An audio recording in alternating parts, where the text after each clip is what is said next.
Once upon a time, there was a farmer, and this farmer had a horse. He loved this horse so much. It was his pride and joy. This horse helped the farmer earn money for his family. Until one day, the horse ran away. Now everybody in the community, the neighborhood, they heard about what happened to the farmer, so they came running up to the farmer and they said, "Oh my God, your horse, your favorite horse, he ran away. That is so bad." And the farmer, he looks at them and he says, maybe. Next day, horse comes back. But not only does the horse come back, the horse comes back with 3 wild horses with him. Now everybody in the neighborhood, they come back to the farmer and they say, "Oh my God, we heard what happened. So you got 4 horses now? Oh my God, what good luck. That is so good." And the farmer, he looks back at them and he says, maybe. Very next day, farmer's son tries to tame one of the wild horses. Well, a freak accident happens and the horse kicks him off and the son breaks his leg in 3 places.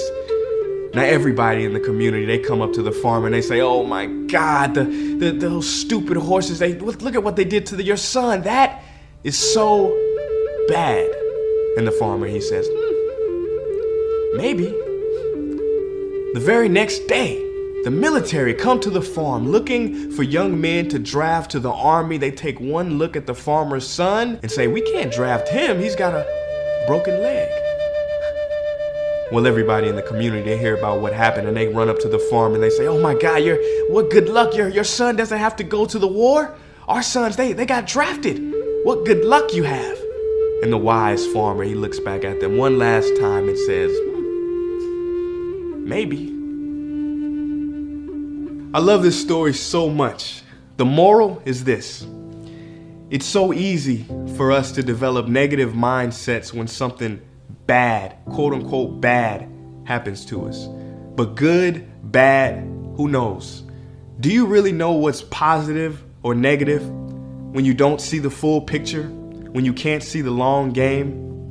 There's so many people who've had failures, losses, and illnesses. And these things have wound up being their greatest teachers because they couldn't have had the perspective that they have now without it. So the next time something quote unquote bad happens to you and somebody says, "Oh man, that really sucks," just be like the farmer.